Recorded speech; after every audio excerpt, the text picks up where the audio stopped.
Last episode में हमने देखा था आइंस्टाइन ने स्टारविल शेल्टर को रॉयल स्पिरिट से बचा लिया था, जिसके बाद उसकी मुलाकात लीजिंग से हुई थी, जहां पर उसने लीजिंग से काफ़ी सारी बातें की थी।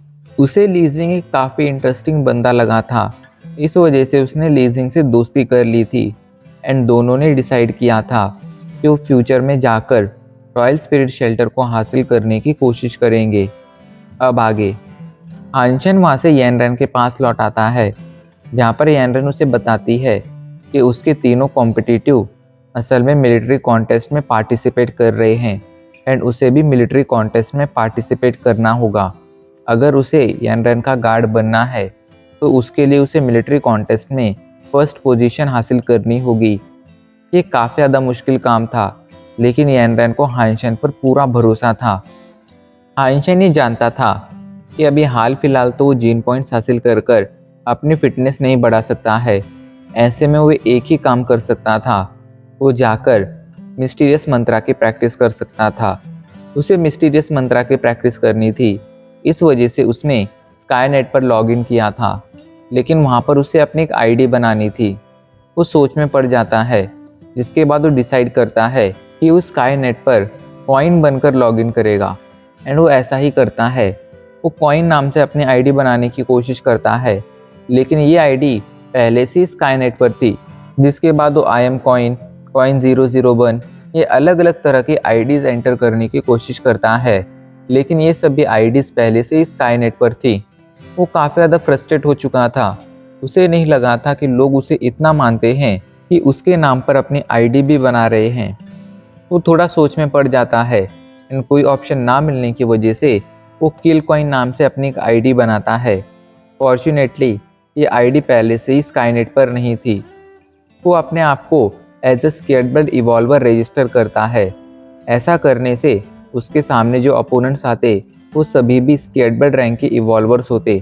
ऐसे में उनके साथ फाइट कर कर अपनी पावर को तेज़ी से बढ़ा सकता था। कुछ ही पलों में एआई उसका एक अपोनेंट के साथ मैच फिक्स कर देता है, लेकिन जब उसका अपोनेंट ये देखता है कि उसके अपोनेंट ने किल कॉइन नाम की आईडी बनाई है, तो हंसते हुए कहता है, क्या तुम्हें सच में लगता है तुम इतने ज़्यादा पावरफुल हो कि कॉइन को मार सको? तुम्हारे जैसा बंदा तो कॉइन के हाथों से मरना भी डिजर्व नहीं करता है एंड तुम उसे मारने की बात कर रहे हो। लगता है मुझे तुम्हें सबक सिखाना ही होगा। यही सोचकर वो फाइट में एंटर करता है। कुछ ही पलों में आइंस्टाइन एंड उसके बीच में फाइट शुरू हो जाती है। ये बंदा आइंस्टाइन को एक ज़ोरदार पंच मारता है, लेकिन आइंस्टाइन उसके पंच को रोककर उसे ये बदले में एक पंच मारकर पीछे फेंक देता है। लेकिन ये बंदा भी पीछे हटने वाला नहीं था। वो आइंस्टाइन पर और हमले करने की कोशिश करता है, लेकिन उसका हर एक हमला नाकाम रहता है एंड एंड में आइंस्टाइन उस पर हमले कर कर कर उसे इतना घायल कर देता है कि उसकी पूरी की पूरी एचपी खत्म हो जाती है एंड एंड में एक ज़ोरदार पंच मारकर आइंस्टाइन उसे मैच से बाहर कर देता है। खुद को इतनी आसानी से हारता देख आइंस्टाइन का अपोनेंट अभी के लिए शॉक में चला गया था। उसे समझ नहीं आ रहा था कि जिस अपोनेंट के साथ उसकी मैच हुई थी आखिर वो कौन था एंड इतना ज़्यादा पावरफुल कैसे था।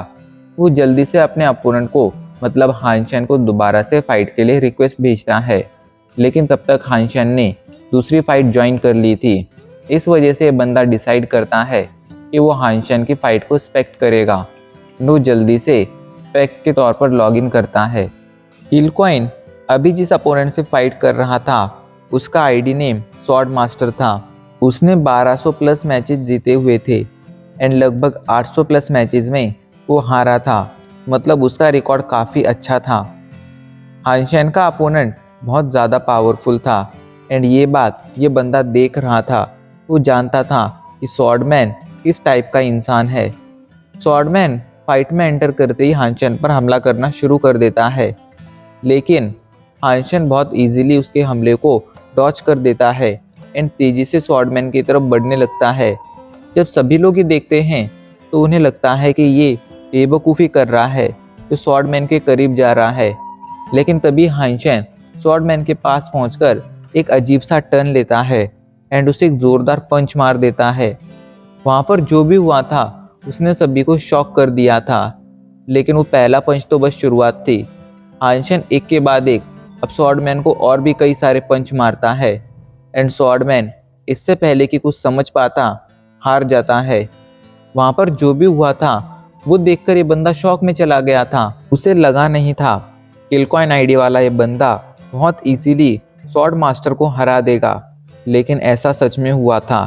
ये बंदा किलकॉइन के और भी कई सारी फाइट्स देखता है।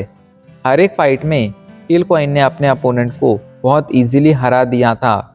कुछ ही पलों में किलकॉइन ने लगभग 15 से 20 फाइट लड़ी थी एंड सभी में वो जीता था। ये देखकर ये बंदा सोच में पड़ जाता है, इस बंदे की परफॉर्मेंस इतनी ज़्यादा अच्छी है, कहीं ये सच में तो कॉइन नहीं है। यही सोचकर वो कॉइन का एक वीडियो रिकॉर्ड करता है एंड उसे इंटरनेट पर अपलोड कर देता है। इधर हमें रिपोर्टर फैंग को दिखाया जाता है, जो पिछले कुछ सालों में एक बहुत बड़ा रिपोर्टर बन चुका था, लेकिन आज भी उसे अक्सर कॉइन की याद आती थी, क्योंकि उसका ये सारा का सारा फेम कॉइन से ही शुरू हुआ था। वो यही सोच रहा था कि कॉइन आज से कुछ सालों पहले एडवांस डेमन वर्ल्ड में जा चुका है। वो एक स्केर्ड ब्लड डिवॉल्वर होगा एंड उसने एडवांस डेमन वर्ल्ड में भी ज़रूर बहुत से कमाल किए होंगे, लेकिन इसके बावजूद उसके पास आज तक कॉइन की कोई न्यूज़ क्यों नहीं आई है, ये उसे समझ नहीं आ रहा था। वो अक्सर यही सोचता था कि आखिर उसे दोबारा कब कॉइन से मिलने का मौका मिलेगा एंड शायद उसका लक आज उसके साथ था। उसे इंटरनेट पर घूम रहा वो वीडियो दिख जाता है, जिसमें किलकॉइन नाम का एक बंदा एक बंदे से फाइट कर रहा था एंड फिर किलकॉइन नाम के उस बंदे ने अपने अपोनेंट को बहुत इजीली हरा दिया था। थोड़ी देर तक ऑब्जर्व करने के बाद रिपोर्टर फैंग समझ जाता है कि ये किलकॉइन नाम का बंदा ही कॉइन है एंड वो जल्दी से अपने असिस्टेंट से कहता है कि तुम आज का सेशन कैंसिल कर दो। ये सुनकर असिस्टेंट कहता है, तो आज हम क्या करेंगे? तो इस पर रिपोर्टर फैंग कहता है, आज हम रिपोर्टिंग करेंगे एंड हमारी इस रिपोर्टिंग का थीम रहेगा कॉइन। इधर वो वीडियो इंटरनेट पर वायरल चला गया था। इस वजह से सभी लोग अभी के लिए कॉइन के बारे में जान चुके थे एंड सभी उसे फ्रेंड रिक्वेस्ट भेज रहे थे। सभी लोग उसका मैच देखना चाहते थे एंड उसके फ्रेंड बनना चाहते थे। ऐसे में हानशन अभी के लिए परेशान हो चुका था, क्योंकि एक के बाद एक उसे लगातार फ्रेंड रिक्वेस्ट के नोटिफिकेशन पड़ रहे थे एंड वो इतने सारे नोटिफिकेशन को एक साथ रिप्लाई नहीं कर सकता था। फाइनली परेशान होकर वो सभी रिक्वेस्ट को एक साथ रिजेक्ट कर देता है एंड फाइट करने के लिए मैच मेकिंग पर क्लिक कर देता है। मैच मेकिंग पे क्लिक करते ही उसका एक बंदे के साथ मैच फिक्स हो जाता है। ये बंदा अभी के लिए काफ़ी ज़्यादा कंफ्यूज था, क्योंकि वो जिस चेंबर में आया था उस चेंबर में बहुत से लोग थे जो उनका मैच एक्सपेक्ट कर रहे थे। उसे समझ नहीं आ रहा था कि आखिर इतने सारे लोग उनका मैच एक्सपेक्ट करने क्यों आए हैं, लेकिन कुछ ही पलों में उसे समझ आ जाता है कि उसका अपोनेंट कॉइन है एंड ये सभी कॉइन के फैंस हैं जो यहाँ पर कॉइन का मैच देखने आए हैं। लेकिन ये देखकर वो बिल्कुल भी नर्वस नहीं होता है, उल्टा उसके मन में एक्साइटमेंट आ जाती है। वो डिसाइड करता है कि आज वो कॉइन को हराएगा, क्योंकि अगर वो कॉइन को हरा देता तो सभी लोग उसे पावरफुल मानने लगते एंड इससे उसका फेम बहुत ज़्यादा बढ़ जाता। कॉइन का अपोनेंट तेजी से उसकी तरफ बढ़ने लगता है। उसके पास 2 ब्लेड्स थे एंड वो उन दोनों को अजीब से एंगल्स में घुमा रहा था। वो अभी के लिए मून ब्लेड नाम की एक टेक्निक का यूज़ कर रहा था, जो एक बहुत पावरफुल टेक्निक थी। मून ब्लेड टेक्निक इसलिए खास थी क्योंकि अगर कोई इसका यूज़ करता था तो उसके सामने वाला अपोनेंट कभी भी उसके हमले को डॉज नहीं कर पाता था। यही सोचकर कॉइन का ये अपोनेंट उस पर हमला करता है, लेकिन कॉइन हेवनली गो का यूज़ करते हुए उसके हमलों को डॉज कर देता है। पर ये देखकर कॉइन का अपोनेंट शॉक में चला गया था एंड इससे पहले कि वो कुछ समझ पाता, कॉइन ने उसे पंचेस मारना शुरू कर दिया था। हानशन thunder blow martial art technique से पंचेस मार रहा था, जिस वजह से इनकी पावर बहुत ज़्यादा थी एंड अगले कुछ ही पलों में हानशन का ये अपोनेंट भी हार जाता है। कॉइन की इस पावर ने उसके फैन को और ज़्यादा एक्साइट कर दिया था। सभी लोग उसे चीयर करते जा रहे थे। इधर रिपोर्टर फैंग लगातार कॉइन के फाइटिंग चैम्बर में एंटर करने की कोशिश कर रहा था, लेकिन स्पेक्ट का नंबर फुल था, इस वजह से वो एंटर नहीं कर पा रहा था। पर तभी फाइनली उन्हें एक मौका मिल जाता है। कॉइन जब नेक्स्ट फाइट के लिए जा रहा था तभी उन्होंने तुरंत अप्लाई कर दिया था। एंड तुरंत अप्लाई करने की वजह से उन्हें एक स्लॉट मिल चुका था। लेकिन इस बार भी चैम्बर लोगों से खचाखच भरा हुआ था, क्योंकि सभी लोग कॉइन की फाइट देखना चाहते थे।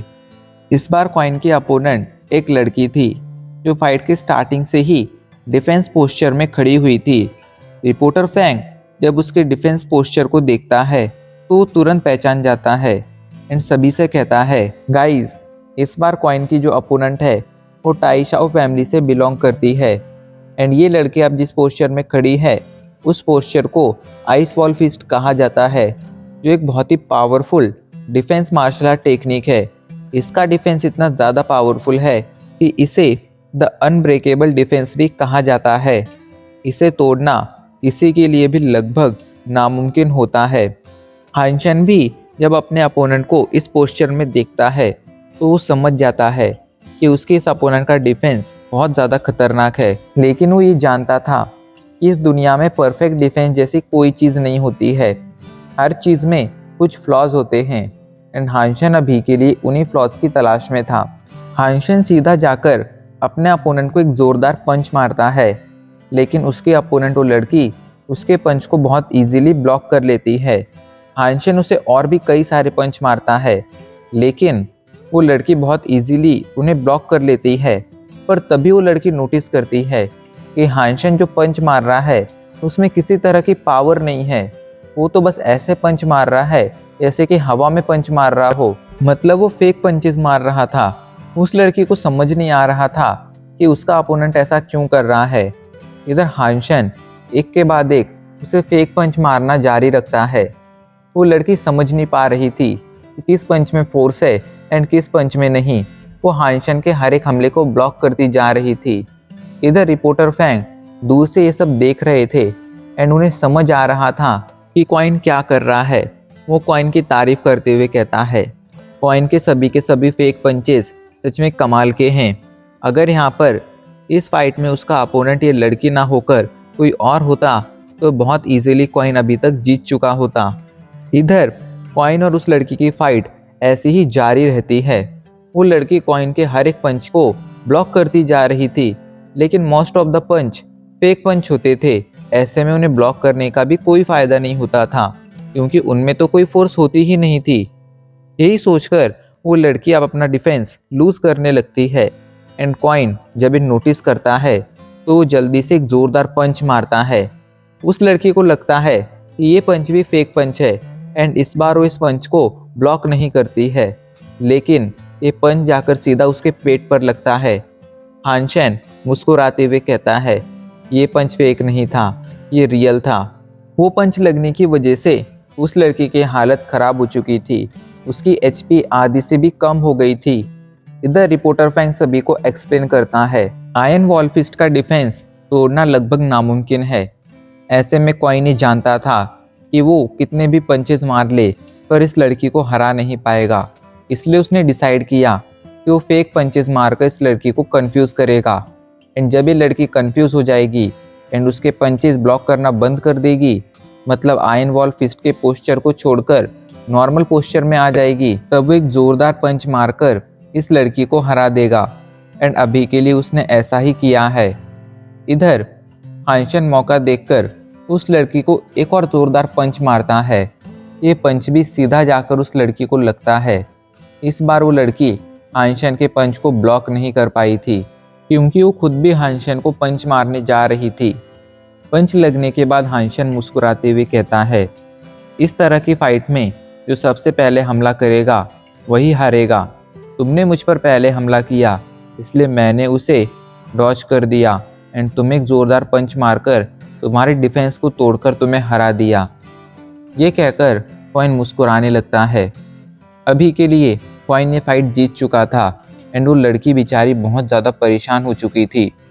इधर सभी लोग बहुत ज़्यादा एक्साइटेड थे एंड कॉइन के लौटने पर उसे चीयर कर रहे थे। सभी के सभी उसके फ़ैन थे। ऐसे में बहुत से लोग उससे ऑटोग्राफ भी मांग रहे थे, लेकिन इन सभी से कॉइन इतना ज़्यादा फ्रस्ट्रेट हो जाता है। कॉइन अब जल्दी से फाइटिंग चैम्बर से बाहर आता है एंड ऑफलाइन चला जाता है। कॉइन के ऑफलाइन जाने की वजह से सभी का उससे कनेक्शन टूट चुका था। ऐसे में कोई भी अब उसे ना ही फ्रेंड रिक्वेस्ट भेज सकता था एंड ना ही उससे किसी तरह कांटेक्ट कर सकता था। एंड अब इसी के साथ हमारा एपिसोड आज यहीं पर ख़त्म हो जाता है।